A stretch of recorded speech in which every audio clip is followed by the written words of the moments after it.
What do you think are the problems coming down the line for the Tory party while in opposition? I don't think they need to worry about Labour. I think the Tories' main problem is actually the Tories. They've got such a divided party. I mean, they've always had, your centrists and your people who are more to the right and that, which is fine. But now before the general election, there was what, 5 or 6 different factions working against each other inside the party. And although a lot of those MPs have gone, you've still got these different factions working against each other. There was even rumours that some of these lefty Tory Tory MPs to the left of the party were actually going to boycott the vote because they see Kemi Badenoch and Robert Jenrick as too right wing to vote for. The biggest problem is going to be uniting this bunch of entitled people, and I'm afraid I wouldn't want that job. I don't care how much it pays because it is one of the hardest jobs you're going to have. And straightening this party out to be fit for a general election in the next 5 years, to my mind, is near impossible. Yeah, I think to do that, you would need grit and determination. I think Kemi Badenoch has got grit and determination.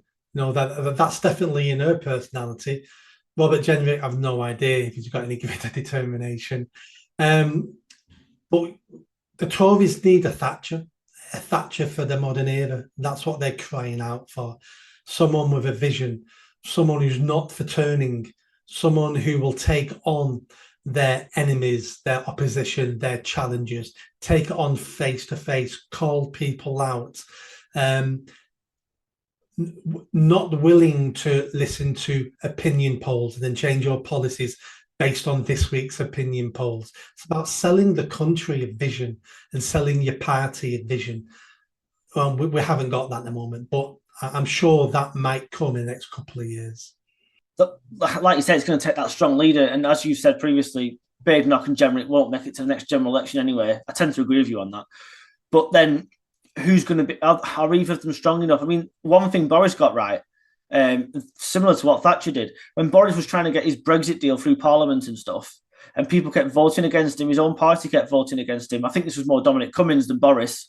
But as soon as someone voted against him, whether it was the most senior Tories like Ken Clarke, that was it. Whip's taken off you. See you later. And he actually gave away his own small majority to work in a minority administration just to get these people out of the party. And it was a stroke of genius, why I don't think it was Boris. I think it was Dominic Cummings that did all that. And it worked, and it got the public on side.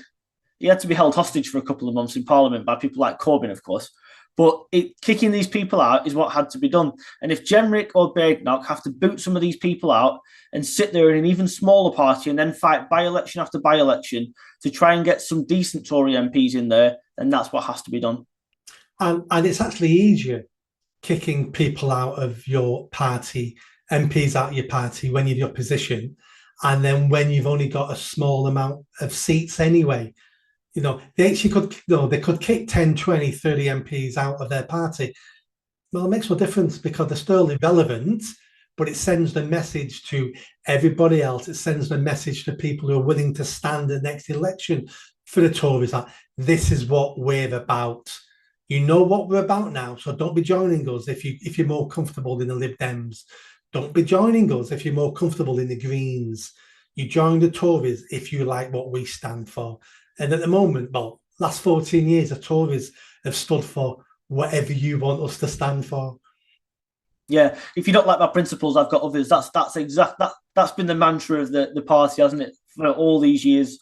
And I mean, I could see Badenoch. I think you're right. I could see her booting people out, but you've got to make an example of one of the a big hitter, haven't you? Though there aren't many big hitters left in the party now, are there? But you'd have to make a big example, like I said, like Boris did with Ken Clarke, who was the father of the house at the time and the most senior Tory MP. You boot someone like that out, and everyone else sits up and takes notice and think, I if he's going to get rid of him, I've got no chance. He'll get rid of me as well. I best toe the line. Exactly, because I want to keep that £92,000 a year salary.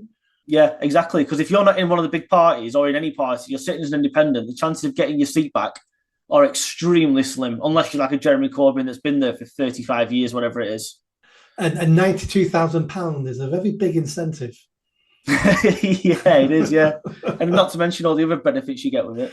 Yeah, absolutely. Did you enjoy that video? I think you did. Come on now, hit that bell, subscribe, comment. Let's build this channel. I need more followers, I need more subscribers. Be part of the journey. See you soon.